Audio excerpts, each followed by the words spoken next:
Hey everyone, welcome back to the channel. I do a fair bit of mentoring and talking to people who are fairly new to the tech industry. And so today I thought it'd be good to answer one question that I tend to get a lot, which is how do I prepare for job interviews, specifically front-end developer interviews? So I'm gonna take you through a typical path all the way from sending in your job applications to getting an offer in hopes that it'll help you prepare and kind of know what to expect at each stage of the process. It almost goes without saying, but just to get it out of the way, every company is a little bit different when it comes to their interview process. Some have a really long process, some have a short process, some have an on-site, some don't. So what I'm going to say is inherently very general, just because every company is a bit different. So I think generally you will encounter each stage that I mentioned, but maybe not in the exact same order, and there may be some variation. So just keep that in mind. Okay, with that said, let's get to the first stage, which is a phone screen. So it's called a phone screen for a reason. Basically, the idea here is to weed people out that for sure aren't going to be a good fit. So if you struggle to talk on the phone or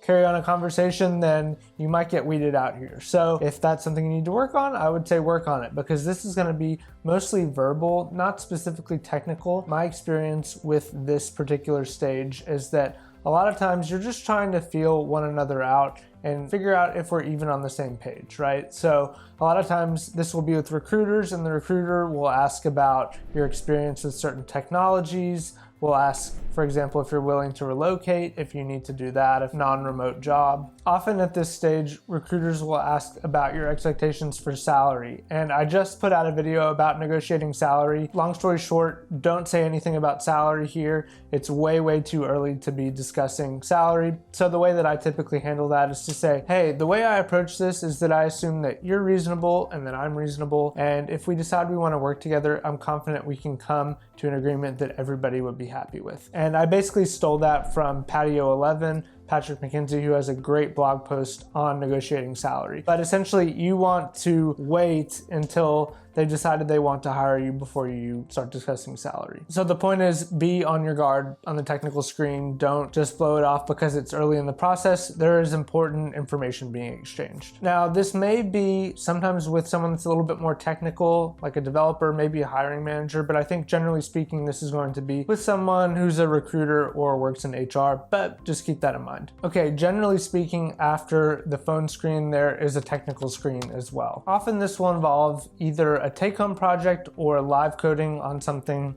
like CoderPad, or sometimes even Google Docs, just something that's collaborative and real-time and interactive so people can see what your thought process and coding ability is like. Now, I'll tell you, as someone who has done a lot of technical interviewing, from my perspective as the interviewer, I'm often not looking to see if people are getting the answer exactly right. I'm really looking to see thought process. So an important thing to keep in mind in the technical screen is you want to be communicating your thought process and saying what you're thinking and why you're doing what you're doing. Because even if you don't get the right answer all the time, if an interviewer can see that your thought process and your train of thought was heading in the right direction, then a lot of times that can make up for any deficiencies with code that doesn't pass all the test suites or anything like that. Now, this can often be a multi-step process, so maybe a live screen and then a take-home, or a take-home project and then a live screen, but just keep in mind that either or both of those could be part of the process. Okay, last but not least, you have the on-site, which may or may not actually be on-site,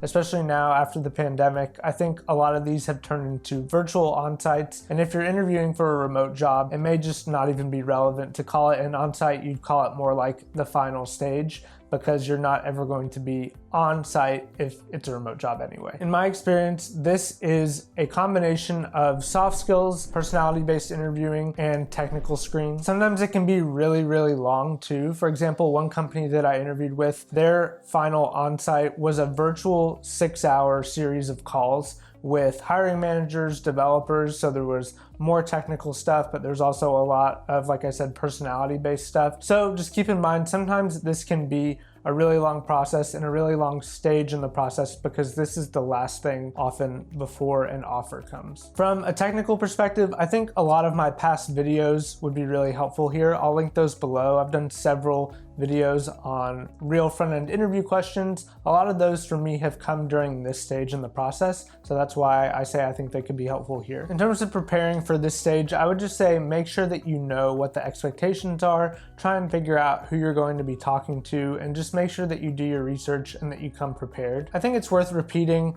don't say anything about salary until they have said that they want to work with you. It's really important not to give up that leverage too soon, but the temptation to do that could come during this stage in the process. Okay, so that is my experience with the 3 main stages of doing a technical interview. This is generally applicable to software engineering in general, but I've interviewed for mostly front-end positions in my career, so I'm speaking a little bit more from that perspective. I'd love to know, is this helpful? Is this going to impact your preparations in any way? Let me know. If you're still here, you'd probably like the rest of my channel, which focuses on code, self-improvement, and personal finance, so consider subscribing. Regardless, thanks so much for watching to the end, and I'll see you in the next one.